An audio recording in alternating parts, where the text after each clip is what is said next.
ሰላም ውድና የተከበራችሁ የብርቱ ቻናል እንኳን ደህና መጣችሁ ወደ ቻናላችን። አንድ ነገር አሰብኩኝ ማለት ነው።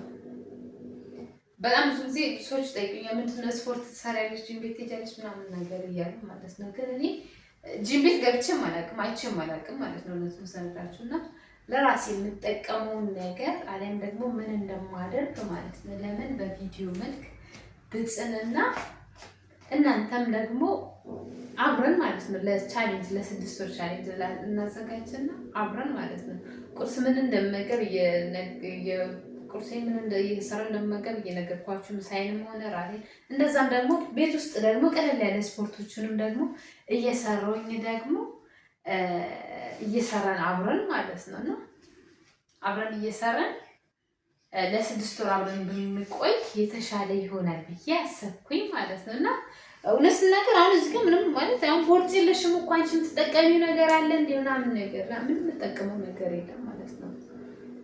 ማለት አንድ አመጋገቤ ስቀጥል ደግሞ ቤት ውስጥ የማደርጋቸው እንቅስቃሴዎች አሉ ማለት ነውና እሱን ነው እና ያንን ነገር ደግሞ አብረን እስኪ ለስድስት ወር ቻሌንጅ ማለት ነው አብረን እስኪ እናንተም እንዲህ ክብደት መቀነስ የምትፈልጉ እንዲሁም ደግሞ ቅርጻችሁን ደግሞ ማሳመር የምትፈልጉ ምን ፈልገው እኔንም ጨምሮ ማለት ነው እኔም ቅርጼ ማሳመር ፈልጋለሁ ተስተካከለ አቋም ሲኖረን ሁላችንም ደስ ይለናል ማለት ነውና እስኪ ቤት ውስጥ በመናደርጋቸው ነገሮች ብቻ በመንመገባቸው ነገሮችና እንቅስቃሴ በመናደርግባቸው ነገሮች ማለት ነው አብረን እስኪ እስከ 6 ወር ቻሌንጅ እናድርግና እስከ 6 ወር አብረን ቆይተን ለውጡን ታያላችሁ እናንተም ማለት ነውና የኔ አቋም ይሄንን ይመስላል። አሁንም ያኔም መደብር አይደለም በርግጥ ግን ደግሞ የበለጠ ደግሞ እንድስተካከል ደግሞ እንፈልጋለን ማለት ነው። ለምሳሌ እዚህ ጋር ትንሽ ያለ አይደል ነገሮች ማለት ነገር እና እዚህ ጋር ብዙም ፋት የለኝም ምናምን ነገር ይሄኔ አንተ ግን የተወሰነ እና በቃ በጣም የኔ ፍላት እንደሆነም እፈልጋለሁ። አሁን የተወሰነ አሉ ግን ደግሞ እሱን ደግሞ አብረን ደግሞ እየተከታተልን ለስድስት ወር አብረን ቆይተን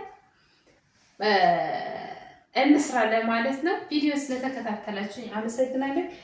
ሻሽ ደግሞ ያደረኩት በነገራችን ላይ ፀጉሬ ብዙም ለፍት ስለደበረኝ ነውና አመሰግናለሁ። ቀጣይ ቪዲዮ ደግሞ ስፖርት ምን እንደምንሰራውና ምን እንደምንመገብ ደግሞ እሱን ያደረግን ደግሞ እለቃለሁ። አብራችሁኝ በአክብሮት እንድትቆዩ በአክብሮት ጠይቃለሁ። አመሰግናለሁ። ዛሬ ቁርሴን ልሰራ ነው ማለት ነው።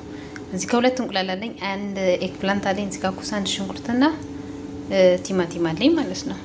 ወደ አሰራሩ ዳይ እንጨምራለን። እዚህ ጋር ደግሞ ሽንኩርትና ዝንጅብል ነጭ ሽንኩርት ዝም እንዲ ከታትፈያለሁ። በነገራችን ላይ ነጭ ሽንኩርት ምናምን ነገር ግዴታ መፈቅፈቅ አይጠበቅብኝም። እኔ ብዛ አልፈቀፍቀውም ማለት ነው። ደስ ይለኛል እንደዚህ። እዚህ ጋር ነጭ ሽንኩርታችንና ዝንጅብላችንን እንጨምራለን። ዝም ብሎ መሰል በቃ እዚህ ጋር ኤግ ፕላንቱን ኮሳውን በግማሹ ነው የተጠቀምኩት፣ ሙሉን አልተጠቀምኩት ምክንያቱም ይበዛብኝ። እዚህ ጋር ትንሽዬ ውሃ ጨምሬበት ነበረ አላሳየኋችሁም እንጂ በሰልብና እዚህ ጋር ቲማቲሟንና ቃሪያ ስለሌለኝ እንግዲህ እንትን ተጠቅቁ ነው በርበሬ ጨው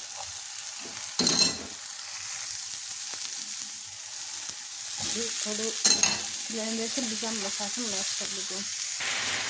ይሄንን ይመስላል። አሁን እንቁላል እጨምርበታለሁ ማለት ነው።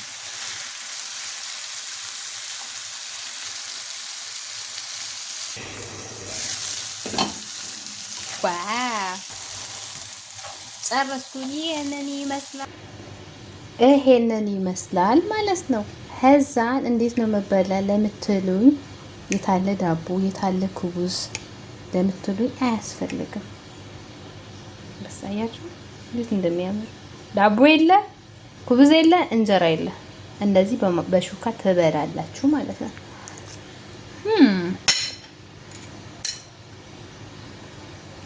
እንዴት እንደምጣፈጥ እዚህ ጋር ደግሞ ቡና በወተት ሰርቻለሁ ማለት ነው። ግን ስኳር የለውም ያለ ስኳር ነው ማለት በጣም ነው የምጣፍጠው።